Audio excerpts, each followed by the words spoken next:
David had always thought of himself as invisible, the kind of man who mowed his lawn quietly, waved politely, and paid his HOA dues on time.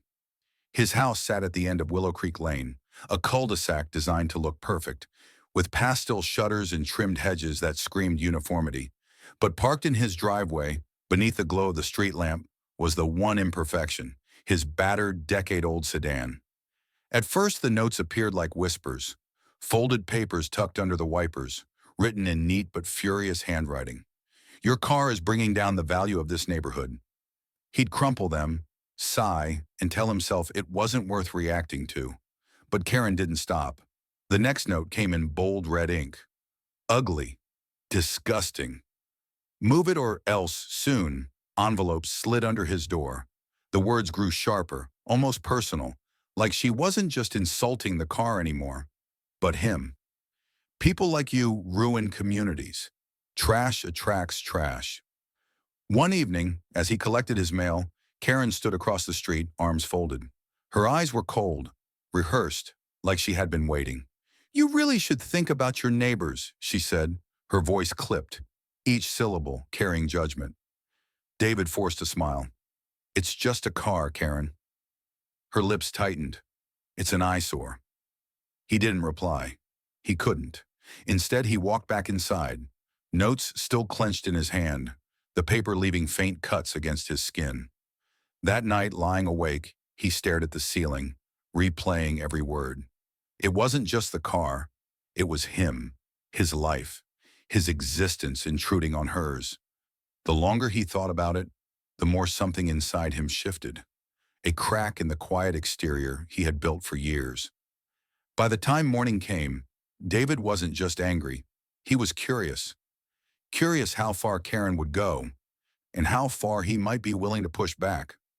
By the end of the week, David discovered that Karen's campaign against him had moved beyond scraps of paper. The HOA newsletter arrived folded neatly in his mailbox. Inside, buried between landscaping reminders and pool hours, was a thinly veiled message. Residents are reminded that property appearances reflect on the entire community. Neglected vehicles and unsightly clutter will not be tolerated. David read it twice. He could practically hear Karen's voice in the words, sharp and smug. 2 nights later, the HOA convened. David hadn't planned to attend, but when he walked into the community hall, the air was heavy with eyes. Karen sat near the front, her manicured hands clasped like she was leading a crusade. She stood addressing the room. We all work hard to keep Willow Creek beautiful. But some people, her gaze slid directly to David, believe their personal junk should be our daily scenery. A murmur rippled through the crowd. Some nodded, others avoided his eyes. David felt heat crawling up his neck, a humiliation so raw he wanted to disappear. When the meeting adjourned, he lingered outside listening to snippets of conversation.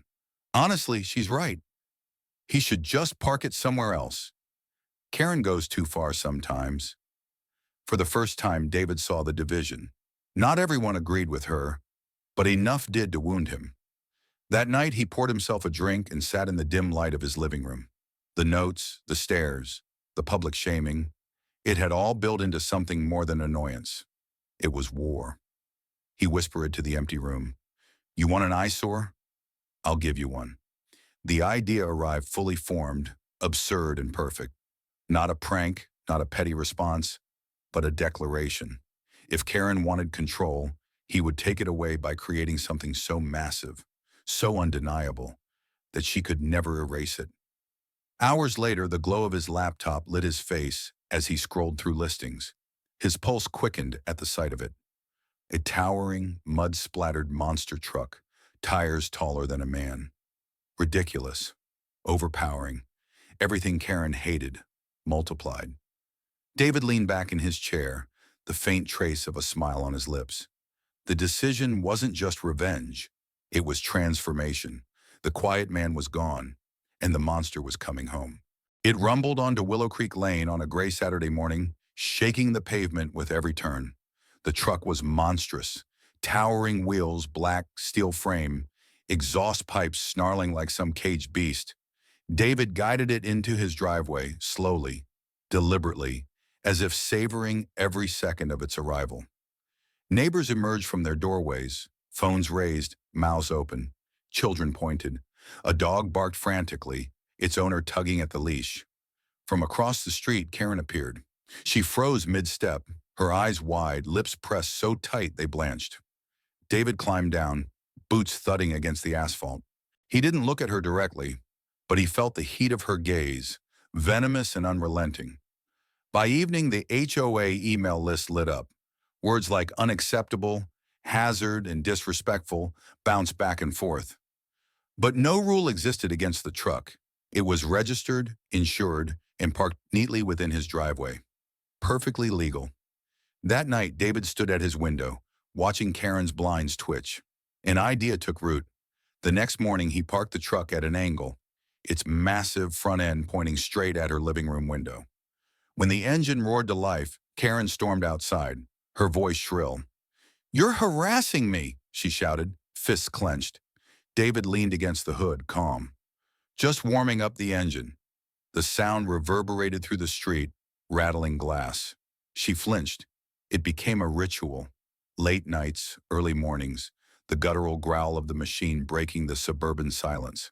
With every rev, Karen's composure cracked a little more. Neighbors whispered about her exhaustion, the dark circles under her eyes. Some pitied her. Others avoided her altogether. But David watched with quiet satisfaction. The truck was no longer a symbol of defiance. It was a weapon, loud, immovable, dominating. And Karen was beginning to break. Still, in the back of his mind, David wondered, how much pressure could she take before something snapped? The answer was closer than he thought. Karen finally snapped on a damp Thursday evening. The truck sat angled in the driveway again, its massive grille aimed at her house like a threat. She stormed across the street, heels striking the pavement with furious rhythm until she stood inches from David. David's expression was unreadable. "It's just a vehicle, Karen." Nothing more. Her hands shook as she jabbed a finger toward the truck. "My father used to do this. Fill the house with noise, with chaos. Order is all I have. Do you understand? It's all I have left." For the first time, David glimpsed something raw beneath her rage. Grief, fear, desperation. But it didn't soften him. If anything, it hardened his resolve. "You want order?" he whispered. "Maybe you're in the wrong neighborhood." Her eyes narrowed. "I'll take this to court. I'll destroy you, one way or another." They stood in silence, the air thick, her words hanging like a blade between them. Then she turned and stormed back across the street, slamming her door so hard the windows rattled. That night, the quiet suburban calm fractured. A scream pierced the darkness, followed by the screech of tires, the shattering of glass, and then silence. Neighbors peeked through blinds, frozen. The truck loomed in the driveway, shadowed and still, its bulk hiding whatever had just happened. And Karen's house was dark. By dawn, Willow Creek Lane looked unchanged, yet everything had shifted. The monster truck loomed in David's driveway, silent, hulking, its chrome catching the pale sun.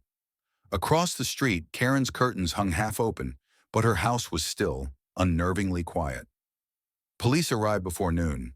Neighbors clustered in small knots, whispering. Some swore they'd heard screams. Others claimed they'd seen shadows moving near the truck. No one agreed, but all eyes eventually landed on David. He answered every question with measured calm, his voice low, deliberate. "I just want to know she's all right," he said, shaking his head as though grief-stricken. But behind his steady gaze, something darker flickered. The truck had done more than block her view. It had silenced her. It had become his justice, his truth. And as the neighborhood held its breath, one fact lingered unspoken. The real monster was never the machine, but the man who bought it.